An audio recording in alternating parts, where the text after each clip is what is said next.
gentlemen, we have called you together to inform you that we are going to overthrow the United States government.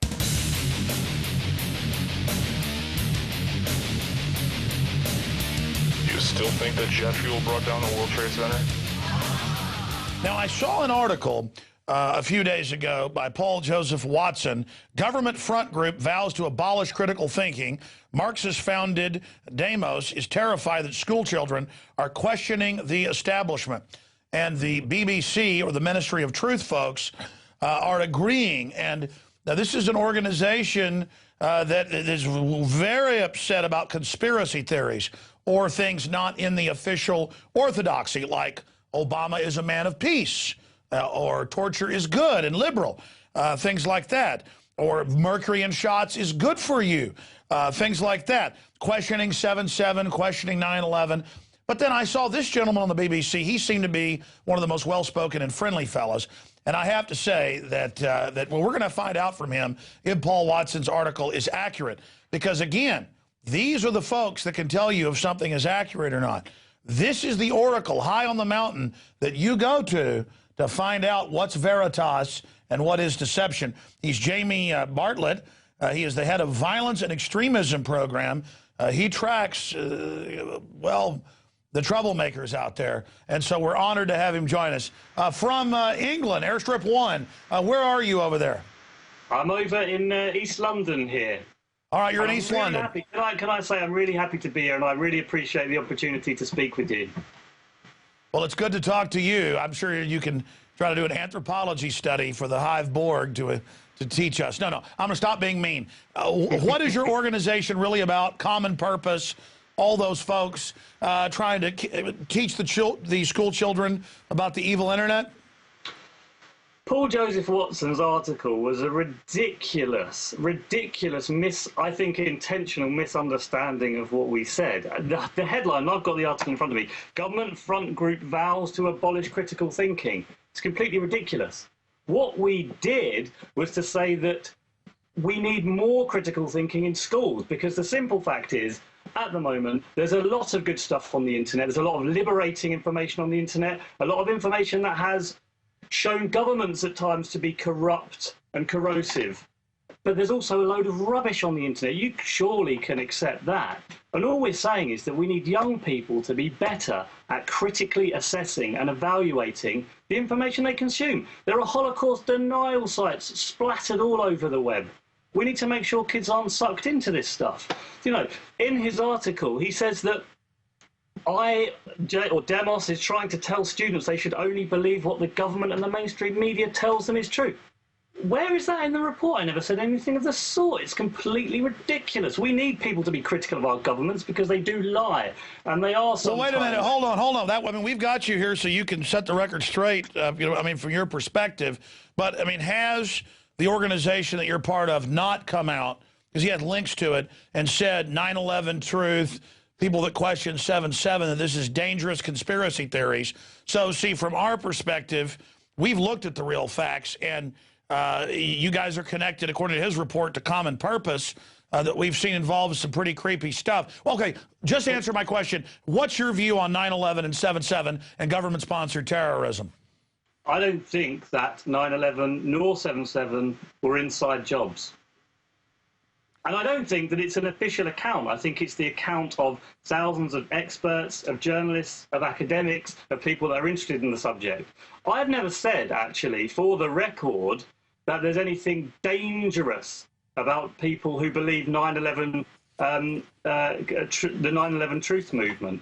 The report I wrote, which again was completely misinterpreted by Paul Joseph Watson and others, said that I was accusing 9/11 truthers of being terrorists. It was absolutely not. All I said was, if you look across right-wing, left-wing terrorism, religious terrorism, you often find a conspiracy somewhere in that.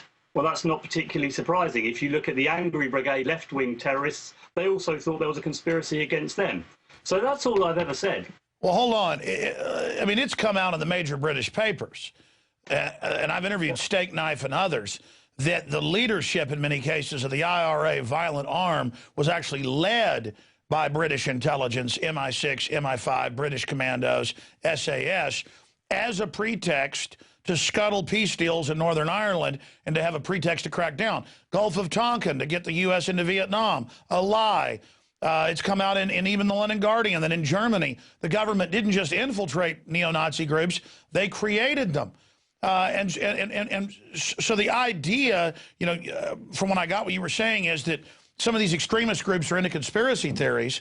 I actually have seen the opposite. I've seen government actually infiltrating groups and trying to make them violent.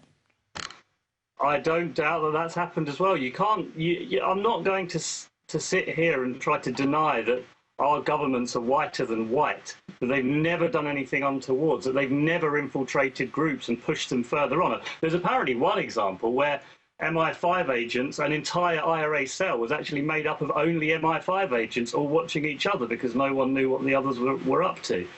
But that doesn't mean to say that every single thing that ever happens is always by definition a conspiracy. I think each time you weigh up the evidence, you look at the case in hand, you think about it empirically, you think about it rationally, and you come to your conclusion. Okay, well, that's what I do. Oh, hold on. I mean, I believe they killed Gaddafi. Hey, I believe they killed Gaddafi because I know his background, I know the case, I've watched the video, I've done the research. Now, the bin Laden thing, that's totally separate. That's fake.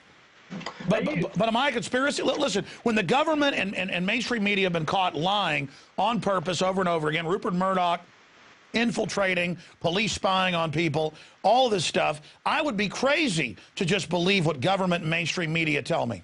I've never said you should believe. I've never said that you should always believe what government and mainstream tells you. I mean, we're looking at my report about critical thinking. People, young people, any people who are critical thinkers should not only question what the establishment tells them, what the mainstream tells them, but I would also hope they would be equally critical and hold the same standards of evidence and information against alternative sources of information. Yeah, but that goes on. I mean, I'm sure you would agree with that. Well, sure, I would say question everything, including the BBC. Precisely. Oh, yeah, question the BBC, question them all. I have no problem with that whatsoever. But the unfortunate fact is, for a lot of young people in particular, they don't question things equally. They believe anything that's anti-government. Now, sometimes the government does lie, but not always. Okay, well, here's an example. Here's an example. Over 80% in the polls I've seen of the British people believe that the royal family was involved in killing Diana. But mainstream media still makes fun of them as crazy. Over 90% of Americans believe the government killed Kennedy, but the media pundits still make fun of the public. The mainstream media and government are so out of touch. You have Diana, for heaven's sakes, telling her butler, making a video, writing in the diary, Prince Charles says he's going to kill me in a fake auto accident. That's right there. Then you have all the. No, she didn't say Prince Charles is going to kill me in a fake auto accident. She said at one point, I'm worried that I'm going to die in an automobile accident. It's quite different. And if you look for links and connections, you'll find them. No, she said he told me he's going to kill me. There have been inquests into Diana. There are many things. Okay, Dr. David Kelly said they're gonna kill me and put me in the woods. And I've been on BBC radio and they make fun of me for that. When it's on record, he sent emails out saying, if I don't shut up, I'll be found dead in the woods. Undissolved pills, no blood at the scene, and all these doctors have come out and said he was clearly murdered and dumped there. And mainstream media, let me guess, you think Dr. David Kelly committed suicide? What do you? Actually, I don't feel like I have enough evidence to make a decision, because what I don't do is just decide that I understand the world perfectly and know every single fact. The witnesses saw men in black uniforms run away from the body. So, I mean, but this is the difference. I don't see every single world event and decide before I know the evidence whether it was a conspiracy or not. With something like David Kelly, I don't know enough of the facts. I'm not completely Okay, did the government lie about WMDs? Did the British and U.S. government lie? Yes, I believe they did. Well, they admit they lied, premeditatedly. I believe they did, yeah. But this is the point. This is the issue I have with the way that my organisation is presented sometimes in the alternative information media, which is that we're some kind of spokespeople for government. It's ridiculous. I'm critical of government all the time. I've got a report coming out next week which is slamming the Home Secretary for not allowing these right-wing protesters, the English Defence League, to protest enough. They're trying to stop them from protesting, and I'm saying it's completely wrong. Why in the world people think that we as an organisation are some kind of a government front is ridiculous, because we criticise them all the time. And that's my whole point. You know, the world is not black and white, and it's not made up. Oh, I understand that. What about Common Purpose? Do you guys get any funding from the government or Common Purpose? Absolutely nothing from Common Purpose. I've got no idea where this ridiculous story has come from. Do you have any evidence for this? Does anyone have any evidence for the link between Demos and Common Purpose? Paul Joseph Watson's making it as quite a central part of his story, because Julian Middleton, who founded Common Purpose, was one of 20 people who founded Demos, with a large group of people that came up with the idea of setting up a think tank. We've never had anyone... Well, listen, here's an example. I'm attacked... This is really important to get this straight. We've never done any joint events with Common Purpose. He said that Julian Middleton sits on our advisory board, and she does not. This is just completely inaccurate. Okay, let me ask you a question. Do you get any government funding? We get some government funding, yeah. And you know what? All of our accounts are publicly available. You can go in there and check them for yourself. No, I know, but I mean, you're a group saying we should trust the government more, and you're funded by the government.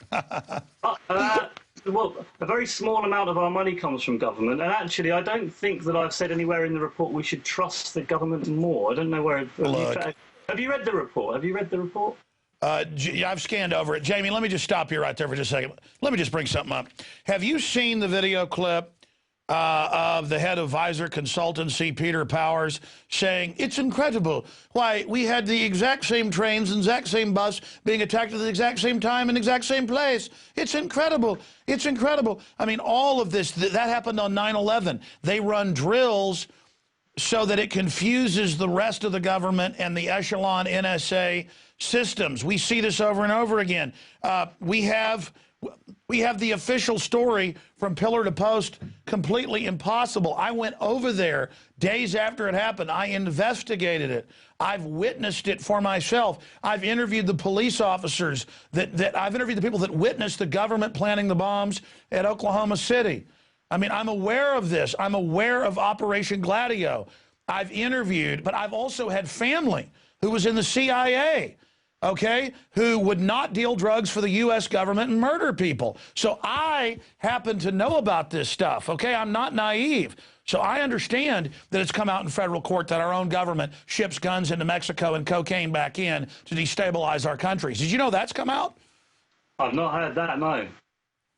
But, you know, just for example, to take this this drill story from Visor Consultancy, you know as well as I do that's completely ridiculous. He's come out numerous times, which is ignored by the alternative information scene, saying this was a desk-based exercise. We ran hundreds of different models. There was 20 or so people there, all of whom were police officers. He said that it's got nothing to do with what happened on 7/7, and if it did, it's a pretty rubbish way of doing it, getting 15 or 20 No, well, we've said it was a tabletop. PowerPoint, desktop presentation. No, it turns out there were drills physically. And so why is it that that story is repeated over and over, even though the man himself has come out repeatitly to say that he has been misrepresented? No, he's come out repeatedly to try to spin it. No. I'm afraid I don't think so. It's absolutely obvious that what happens here... What branch of the British government funds you? We've had nothing from intelligence agencies, if that's what you're thinking, or security agencies. Most of the money that we've ever had from the government, and I think it makes up about 5% of the money we get, maybe even less than that. And the rest tax-free foundations? What are some of the loving foundations that fund you? It's usually just to run events, and our events are public and they're open for anyone to come to. And you know what else? And I would like to say this. I am more than happy for Paul Joseph Watson or any of your UK listeners to come into our office, and I'll give them a tour. They can follow me around for a week. They can see what I do. It's really not that sinister. Everything we do is... Will you show them the alien spacecraft in your basement? No, that's off limits, I'm afraid. That's only for me. Look, you're a nice, amiable person. I don't think you individually are a bad guy. So I'm not here... Thank you very much. I'm not here indicting you. I mean, I hope you think I'm a friendly person. I loved your stuff. I loved the John Ronson story with you. I actually thought it was extremely courageous what you did there, and a very, very mysterious and strange set of events it was too.